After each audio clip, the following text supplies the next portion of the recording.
What's happening? Rob Vision once again coming at you live on that rubber highway to freedom. Spooky stories from my band days from the road edition. While most of you put costumes on for Halloween, I take mine off and reveal my true identity. Ha ha ha ha ha. I'm just kidding. It's just me. Hey, I gotta ask you a couple favors before we get started. Like, share, comment, subscribe. Do it all. It really helps out the channel when you do. And if you're interested in Rob Vision merchandise, there will be a link in the description box below. You can follow that link and get yourself a cool retro video game style t-shirt featuring a pixelated image of my face on it. Hey, I'm Rob, and welcome back to Rob Vision.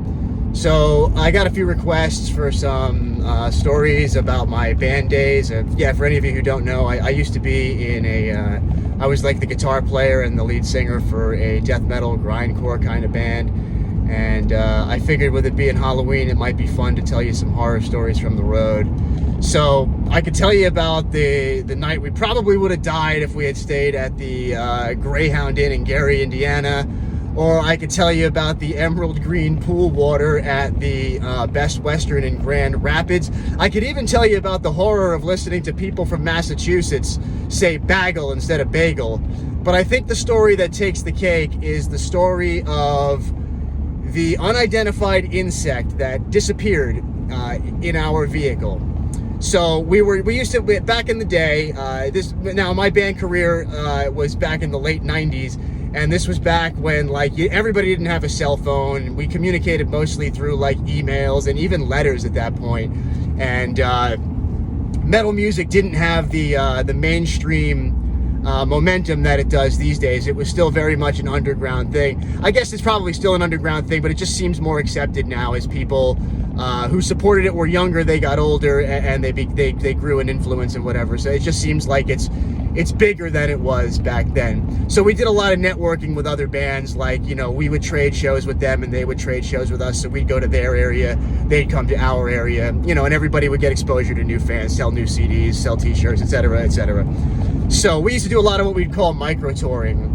We'd book like 3-4 shows in an area. We'd go, we'd do them, we'd have fun, and then we'd come back. So we set up one of these micro tours in the southeast of the United States, like the Gulf states. And so we had wrapped up the last of these shows, and I think it was Alabama. And we were heading back. We had like a 24-hour drive. We were based in New Jersey at that time. So we had like a 24-hour drive back. We were exhausted. We left right from the venue, and it was like somewhere between 10 and midnight, I want to say. I don't really remember exactly when, but we were exhausted.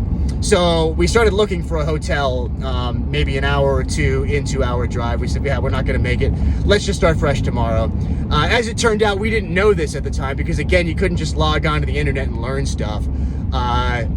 There was like some gigantic state-sweeping river festival also happening in that area. So like literally every hotel we went to for about 100 miles was booked solid. We couldn't get into a single one of them. Finally, we found this like no-name hotel somewhere, I think in Tennessee, I want to say. And like as soon as we got out of it, my drummer did most of the talking, and I sometimes got the feeling that my drummer wasn't as persuasive as he could have been. So I said, let me go in with him on this one and see if maybe, you know, there's something that I can do. Not to say that there was, but sometimes I was a little more persuasive or persistent or whatever you want to say. So I went in with him. As soon as we got out of the car, we were dive bombed by like hundreds of thousands of these insects that were like clinging to the lights, you know, outside the hotel. There's like a canopy or what, a carport, whatever you want to call it, that we had parked under. They just like dive bombed us like kamikaze pilots in World War II. So we quickly got inside. We found out there was a room. We booked it. We went and we started to unload our stuff. And there were also these bugs caked on top of all the lantern lights that were like just outside of each of the hotel rooms. So they were so bad, they followed us into the hotel room, and they just be, after like, I don't know, 20 minutes in there, we were like, yeah, there's no way we can stay here. So we checked out, and it turned out that one of the bugs got back into the car with us. And I made eye contact with this thing, and I swear it winked at me. It was the scary, it had like an alien face, like alien eyes, and one of them winked at me. It was terrifying. It was one of the most terrifying experiences of my life. But the weirdest thing was that when we woke up the next morning, the bug was gone. We couldn't find it. It disappeared. Like it was never there in the first place, like it was a ghost or something. It was absolutely terrifying. And just to bring the story full circle, we did finally find a hotel somewhere in northern Tennessee. It was like a Super 8 or something with a Waffle House attached to it.